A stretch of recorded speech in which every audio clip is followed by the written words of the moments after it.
আসসালামু আলাইকুম, welcome back. সেন্টেন্সের ধারাবাহিক আলোচনায় আজকে আমরা অ্যাসার্টিভ সেন্টেন্স সম্পর্কে বিস্তারিতভাবে শিখব।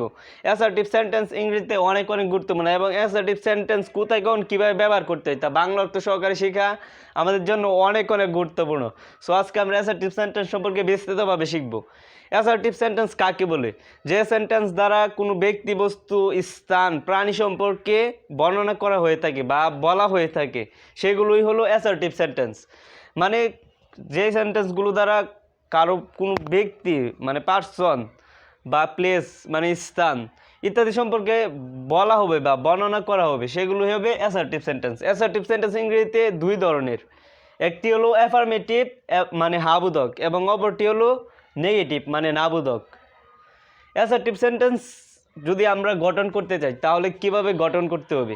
অ্যাসার্টিভ সেন্টেন্স গঠন করতে হলে আমাদেরকে প্রথমে দেখবো আমরা কিভাবে অ্যাফার্মেটিভ গঠন করব, তারপরে অ্যাফার্মেটিভ দেখার পরে নেগেটিভ দেখব।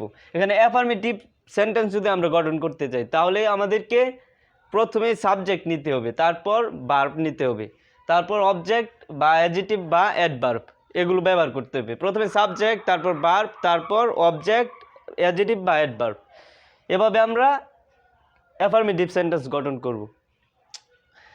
তো চলুন এবার কিছু উদাহরণ দেখে নেওয়া যাক। এখানে প্রথম উদাহরণ হলো আই প্লে ফুটবল। এখানে আমরা সাবজেক্ট নিয়েছি, তারপর ভার্ব নিয়েছি, তারপর অবজেক্ট নিয়েছি। আমি কী খেলি? ফুটবল খেলি।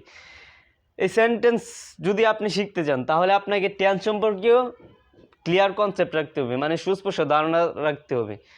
আমরা টেন্স সম্পর্কে অলরেডি আলোচনা করে ফেলেছি। সো যদি আপনি টেন্স সম্পর্কে ভালোভাবে যদি আপনি না শিখে থাকেন তাহলে প্লিজ টেন্স সম্পর্কে শিখে তারপর সেন্টেন্স সম্পর্কে শিখেন, তাহলে অনেক ভালো হবে।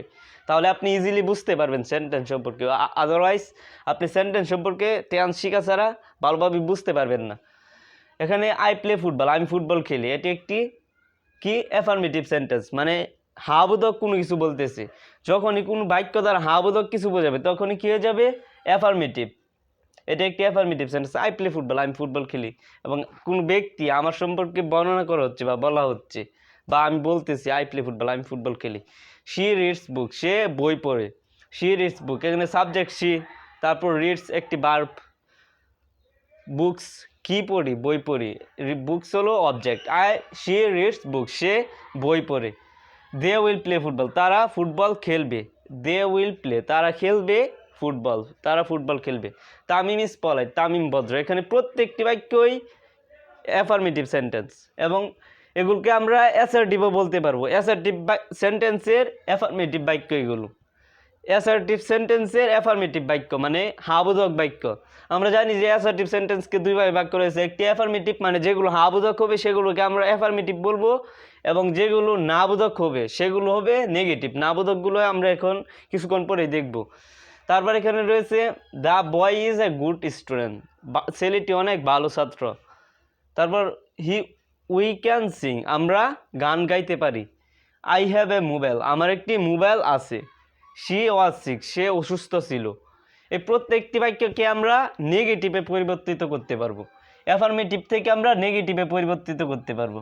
এই প্রত্যেকটি বাক্যকে আমরা অ্যাফার্মেটিভ থেকে নেগেটিভে পরিবর্তিত করতে পারবো। এখন দেখব কিভাবে আমরা অ্যাফার্মেটিভ থেকে নেগেটিভে পরিবর্তিত করতে হয়। আমরা অ্যাফার্মেটিভে দেখেছিলাম প্রথমে আমরা সাবজেক্ট নিব, তারপর ভার্ব, তারপর অবজেক্ট, অ্যাডজেক্টিভ বা অ্যাডভার্ব। এখানে আমরা নেগেটিভ করার সময় প্রথমে আমরা সাবজেক্ট নিব। যেই সাবজেক্টটি থাকবে অ্যাফার্মেটিভে সেই সাবজেক্টটি আমরা নেগেটিভ করার সময় নেগেটিভেও রাখবো।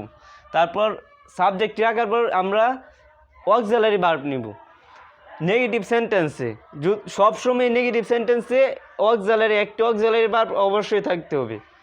নেগেটিভ সেন্টেন্সের ডিমান্ডই হলো মডাল অক্সিলারি বা প্রাইমারি অক্সিলারি, যে কোনো ধরনের অক্সিলারি থাকতেই হবে। সেটা হতে পারে মডাল অক্সিলারি বা primary auxiliary. Am is, are, was, were, have, has, had এগুলো কি auxiliary verb. Can, could, shall, should এগুলো অক্সিলারি ভার্ব। এই ভার্বগুলো সাবজেক্টের পরে নেগেটিভ সেন্টেন্সে থাকতে হবে। যদি অ্যাফার্মেটিভ সেন্টেন্সে অক্সিলারি ভার্ব থাকে তাহলে সেই ভার্বটি বসিয়ে দেব। আর যদি অ্যাফার্মেটিভ সেন্টেন্সে কোনো অক্সিলারি ভার্ব না থাকে তাহলে নেগেটিভ করার সময় আমাদেরকে অক্সিলারি ভার্ব আনতে হবে। কিভাবে আনবো আমরা কিছুক্ষণ পরে দেখব। প্রথমে সাবজেক্ট থাকবে নেগেটিভ সেন্টেন্সে, তারপর অক্সিলারি ভার্ব থাকবে। মানে অক্সিলারি ভার্ব মানে কোনগুলো? Am, is, are, was, were, have, has, had, do, does, did, can, could, shall, should, will, would এগুলো হলো অক্সিলারি ভার্ব। এই অক্সিলারি ভার্বগুলো থেকে একটি অবশ্যই নেগেটিভ সেন্টেন্সে থাকতে হবে এবং অবশ্যই থাকবে। তারপর কি থাকবে? অক্সিলারি ভার্বের পরে প্রথমে একটি সাবজেক্ট, তারপর অক্সিলারি ভার্ব, তারপরে আমরা নট নিব। এই নট হলো মেন ডিমান্ড নেগেটিভ সেন্টেন্সের। সবসময় নেগেটিভ সেন্টেন্সে নট থাকবে, নট অবশ্যই থাকবে নেগেটিভ সেন্টেন্সে। প্রথমে থাকবে সাবজেক্ট, তারপর অক্সিলারি ভার্ব, তারপর নট, তারপর মেইন ভার্ব।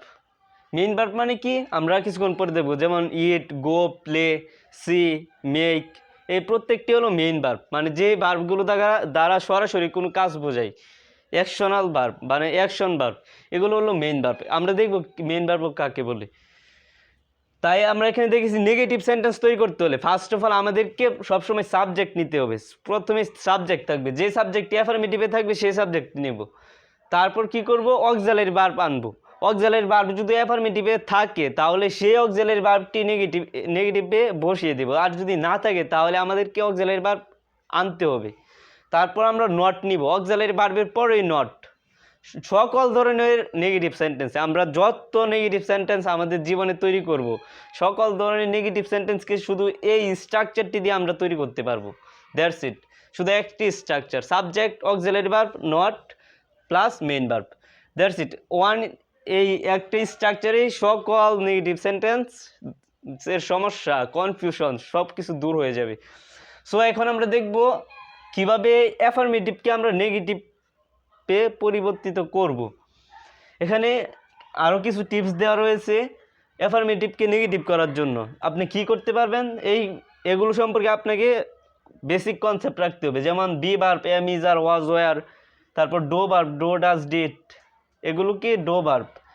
ডো ডাজ কোথায় ব্যবহৃত হয়? প্রেজেন্ট ইনডিফিনিট টেন্সে। এবং ডিড কোথায়? পাস্ট ইনডিফিনিট টেন্সে। তারপর হ্যাভ ভার্ব কোনগুলো? হ্যাভ, হ্যাজ, হ্যাড, এগুলো এখানে সবগুলোই হলো অক্সিলারি ভার্ব। তারপর can, could, shall, should, will, would, may, might সবগুলো এখানে অক্সিলারি ভার্ব। এখন যেমন এখানে অ্যাফার্মেটিভকে কিভাবে আমরা নেগেটিভে পরিবর্তিত করব, এটি হলো মূল আলোচনা। এখানে কি এটি একটি affirmative sentence, I play football, আমি ফুটবল খেলি, আমার সম্পর্কে বর্ণনা করা হচ্ছে, আমি বর্ণনা করতেছি আই প্লে ফুটবল, আমি ফুটবল খেলি। এখানে এই বাক্যটিকে যদি আমরা নেগেটিভে পরিবর্তিত করতে চাই তাহলে আমাদেরকে কি করতে হবে? আমরা যেখান থেকে ছিলাম সাবজেক্ট, যেটা সাবজেক্টই থাকবে। এখানে আই রয়েছে সাবজেক্ট অ্যাফার্মেটিভে, আইটাকে আমরা কি আই রেখে দেব। আমরা দেখেছি যে সাবজেক্টটি থাকবে সেই সাবজেক্টটি এখানে বসিয়ে দেব। তারপর অক্সিলারি ভার্ব নিতে হবে। এখানে কি কোনো অক্সিলারি ভার্ব আছে এই সেন্টেন্সে অ্যাফার্মেটিভে? Am, is, are, was, were, do, does, did, can, could, shall, should, এই ভার্বগুলো থেকে কি এখানে কোনো ভার্ব আছে অ্যাফার্মেটিভে? নাই। না থাকার কারণে এখানে আমাদেরকে একটি অক্সিলারি ভার্ব আনতে হবে। এটি কোন টেন্স সেটি বুঝতে হবে। আই প্লে ফুটবল, এটি কোন টেন্স? Present indefinite tense. Present indefinite টেন্সে আমরা সবসময় কি করব? এখানে আমি লিখে দিয়েছি ডো এবং ডাজ ব্যবহার করব অক্সিলারি ভার্ব হিসাবে। এই অক্সিলারি ভার্বের জায়গায় প্রেজেন্ট ইনডিফিনিট টেন্সকে যদি আমরা নেগেটিভ করতে যাই তাহলে আমরা ডো এবং ডাজ ব্যবহার করব। ডো এবং ডাজকে অক্সিলারি ভার্ব হিসাবে ব্যবহার করব। এখানে আই প্লে ফুটবল, এখানে এটি প্রেজেন্ট ইনডিফিনিট টেন্স। তাহলে আমরা সবসময় ডো কখন ব্যবহার করব এবং ডাজ কখন ব্যবহার করব। আমরা ডো ব্যবহার করব, ডাজ কখন ব্যবহার করব? ডাজ শুধু থার্ড পারসন সিঙ্গুলার নাম্বারের সাথে ব্যবহার করব।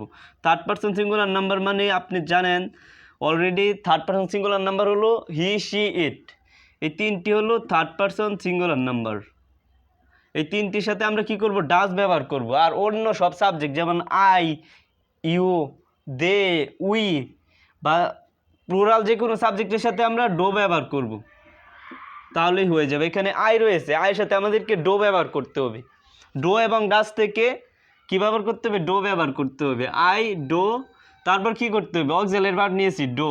আমরা জানি প্রেজেন্ট ইনডিফিনিট টেন্সে আমরা সবসময় ডো এবং ডাজ ব্যবহার করব অক্সিলারি ভার্ব। ডো এবং ডাজ থেকে কোনটিকে ব্যবহার করব কোন সময়?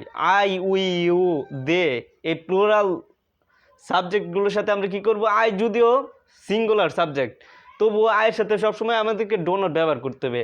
এক কথায় বলতে গেলে ডাজ নট আমরা থার্ড পারসন সিঙ্গুলার নাম্বারের সাথে ব্যবহার করব এবং এখানে আয়ের সাথে সবসময় ডো নট ব্যবহার করব। আই ডো নট, তারপর কি রয়েছে? আমাদেরকে নট ব্যবহার করতে হবে, আমরা নট দিয়েছি। I do not, main verb বসাতে হবে। মেইন ভার্ব এখানে কি? মেইন ভার্ব হলো প্লে। মেইন ভার্ব মানে প্রিন্সিপাল ভার্ব বা মূল ভার্ব। মূল ভার্ব এখানে play. I do not play, I do not play. তারপর কি করব, মেইন ভার্ব বসিয়ে দিয়েছি। তারপর ফুটবল, বাকি অংশ যেটা থাকবে সেটা আপনি শুধু বসিয়ে দিবেন, তাহলেই হয়ে যাবে। বাকি মেইন ভার্বের পরে আর কোনো কিছু পরিবর্তন করতে হবে না।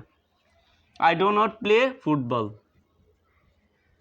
I do not play football হয়ে গেছে। এই অ্যাফার্মেটিভ সেন্টেন্সটি নেগেটিভ হয়ে গেছে। এই সেন্টেন্সটির বাংলা অর্থ ছিল আই প্লে ফুটবল, আমি ফুটবল খেলি। এখানে I do not play football, এই সেন্টেন্সটির অর্থ হয়ে গেছে আমি ফুটবল খেলি না। যদি আমরা এভাবে অনেক সময় বলি, কেউ যদি জিজ্ঞাসা করি তুই কি ফুটবল খেলস বা ফুটবল খেলা পারস, তাহলে আমরা কি বলতে পারবো, I do not play football, আমি ফুটবল খেলি না বা আমি ফুটবল খেলতে পারি না। I do not play football, আমি ফুটবল খেলি না। এভাবে না বোধক কোনো বাক্য তৈরি করতে আমরা এভাবে তৈরি করব, এই নেগেটিভ সেন্টেন্সটি স্ট্রাকচারটি দিয়ে, তাহলে হয়ে যাবে। তারপর এখানে রয়েছে শি রিডস বুক, সে বই পড়ে। শি রিডস বুক, এই বাক্যটিকে আমরা কীভাবে নেগেটিভে পরিবর্তিত করব? এই বাক্যটিকে আমরা সেম স্ট্রাকচার থেকে নেগেটিভে পরিবর্তিত করব। এখানে শি রয়েছে, শি, এবং এটি কোন টেন্স, আমাদেরকে টেন্সটি বুঝতে হবে। এখানে এটি হলো প্রেজেন্ট ইনডিফিনিট টেন্স। এটি কোন টেন্স, শি রিড বুকস, এটি প্রেজেন্ট ইনডিফিনিট টেন্স। তাই এই বাক্যটিকে যদি আমরা নেগেটিভ করতে চাই তাহলে কী করতে হবে, ডো এবং ডাজ আনতে হবে। প্রেজেন্ট ইনডিফিনিট টেন্সে কোন অক্সিলারি ভার্ব ব্যবহার করতে হবে, ডো ডাজ। এখানে আমরা কোনটি ব্যবহার করব? এখানে আমরা জানি শি হলো কি একটি third person singular number subject. Third person singular number সাবজেক্টের সাথে আমরা সবসময় ডাজ ব্যবহার করব। থার্ড পারসন সিঙ্গুলার নাম্বার সাবজেক্টের সাথে ডাজ ব্যবহার করতে হবে। তাহলে এখানে কী হবে, she does not, she does not. তারপর কি হবে, read, she does not read. এখানে যদিও ছিল রিড ভার্বের সাথে এস ছিল, রিড ভার্বের সাথে এসটাকে আমাদেরকে তুলে ফেলতে হবে। নেগেটিভ করার সময় এই এসটাকে তুলে ফেলতে হবে, কারণ ডাজ একটি কি থার্ড পারসন সিঙ্গুলার নাম্বার নির্দেশক, একটি অক্সিলারি ভার্ব। সেই কারণে এখানে রিডস, যদিও এস রয়েছে এই ভার্বটির সাথে, রিডের সাথে, তবু আমাদেরকে এসটাকে তুলে ফেলতে হবে। শি রিডস বুক, সে বই পড়ে, এখানে এস তুলে ফেললে রিড হবে। শি ডাজ নট রিড, সে পড়ে না। তারপর কি হবে, books, she does not read books, she does not read books, she does not read books, সে বই পড়ে না। She does not read books, সে বই পড়ে না। এটা একটি কি নেগেটিভ বাক্য, she does not read books, সে বই পড়ে না। তারপর তৃতীয় নম্বর বাক্যটি হলো দে উইল প্লে ফুটবল, তারা ফুটবল খেলবে। দে উইল প্লে ফুটবল, তারা ফুটবল খেলবে। এই বাক্যটিকে কিভাবে আমরা নেগেটিভ করব? এই বাক্যটি এখানে দেখেন, এটি একটি কি, উইল একটি কি অক্সিলারি ভার্ব। অলরেডি এই একটি অক্সিলারি ভার্ব রয়েছে, তাই আমাদেরকে অতিরিক্ত কোনো অক্সিলারি ভার্ব এখানে আনতে হবে না। তাই আমরা ইজিলি এই বাক্যটিকে নেগেটিভ তৈরি করতে পারবো। They will not, they will not play, they will not play football, they will not play football, তারা ফুটবল খেলবে না। They will not play football, এখানে আমরা সাবজেক্ট কি দে নিয়েছি নেগেটিভেও। তারপর অক্সিলারি ভার্ব দরকার, অক্সিলারি ভার্ব অলরেডি এখানে রয়েছে, উইল রয়েছে, তাই এখানে রয়েছে অলরেডি। তারপর কি নট আমাদেরকে ব্যবহার করতে হবে। এখানে কি নট অলরেডি এখানে আমরা এনে ফেলেছি, they will not play football. আমরা এই স্ট্রাকচারটির মতো দিয়ে তৈরি করেছি negative. They will not play football, তারা ফুটবল খেলবে না, তারা ফুটবল খেলবে না। They will not play football. তারপর চতুর্থ নম্বর বাক্য হলো Tamim is polite, Tamim is polite. এখানে কি, তামিম ইজ পলাইট, এটিকে একটি present indefinite tense. Tamim is polite, এটি একটি present indefinite tense. Tamim is not polite, এটিকে নেগেটিভ করতে হলে আমাদেরকে শুধু নট আনতে হবে ইজের পরে। আমরা জানি এখানে কি সাবজেক্ট আমরা নিয়েছি তামিম, এখানে নিয়েছি তামিম। তারপর ইজ, অক্সিলারি ভার্ব দরকার, অক্সিলারি ভার্ব এখানে রয়েছে অলরেডি, ইজ নিয়েছি। তারপর কি নট দরকার, নট নিয়েছি ইজের পরে। Tamim is not polite. তারপর বাকি অংশ এখানে মেইন ভার্ব কি নেই, ধরেন মেইন ভার্ব এখানে নেই, তাই আমরা এখানে মেইন ভার্ব নিয়েছি না। পলাইট কি একটি adjective, Tamim is polite, Tamim ভদ্র। মেইন ভার্ব নেই, তাই আমরা এখানে কি ইজকে অক্সিলারি ভার্ব হিসেবে নিয়েছি, তারপর নট নিয়েছি, তারপর পলাইট, বাকি অংশটি আছে বসিয়ে দিয়েছি, তামিম ইজ নট পলাইট। এভাবে যখন ইজ এম ইজ আর সরাসরি একটি বাক্যে ব্যবহৃত হবে মানে মেইন ভার্বের মতো এখানে ইজ কাজ করতেছে এই বাক্যে অ্যাফার্মেটিভে। তা আমরা এখানে নেগেটিভ করার সময় ইজকে অক্সিলারি ভার্বের মতো কাজ করিয়েছি। Tamim is not polite, Tamim ভদ্র নয়। Tamim is not polite, Tamim ভদ্র নয়। যখন Tamim is good, Tamim is not good. Tamim is bad, Tamim is not bad. এভাবে আমরা নেগেটিভে রূপান্তরিত করব। শুধু ইজের পরে নট লাগিয়ে দিব, তাহলেই হয়ে যাবে। যখনই কোনো বাক্যে আপনি দেখবেন এম ইজ আর, এই পাঁচটি যদি থাকে am is are was were, তাহলে এগুলোকে অ্যাফার্মেটিভ থেকে নেগেটিভ করার সময় আপনি শুধু এগুলোর পরে প্লাস নট লাগিয়ে দিবেন, তাহলেই হয়ে যাবে। আর কিছু পরিবর্তিত করতে হবে না। Am is are was were এইগুলো যদি কোনো বাক্যে থাকে অ্যাফার্মেটিভে, তাহলে আপনি নেগেটিভ করার সময় এগুলোর পরে শুধু নট লাগিয়ে দিবেন, তাহলেই হয়ে যাবে। এখানে ইজ আছে, তাই আমরা এখানে ইজের পরে নট লাগিয়ে দিচ্ছি, তাহলেই হয়ে গেছে। The boy is a good student, বালকটি অনেক ভালো ছাত্র। তাহলে কি হবে? দ্য বয় ইজ নট, এখানে আমরা নট লাগিয়ে দিব, তাহলেই হয়ে যাবে। The boy is not. Negative করার সময় কি করব? The boy is not a good student, বালকটি ভালো ছাত্র নয়, ছেলেটি ভালো ছাত্র নয়। তারপর উই ক্যান সিং, এই বাক্যটিকে আমরা নেগেটিভ করতে হলে কি করব? এটি কি অক্সিলারি ভার্ব, কেন এখানে অক্সিলারি ভার্ব, অক্সিলারি ভার্ব রয়েছে, তাই আমরা জানি অক্সিলারি ভার্ব থাকলে শুধু অক্সিলারি ভার্বটির পরে নেগেটিভ করার সময় অক্সিলারি ভার্বটির পরে নট লাগিয়ে দেব, তাহলেই হয়ে যাবে। এখানে কি হবে? We can not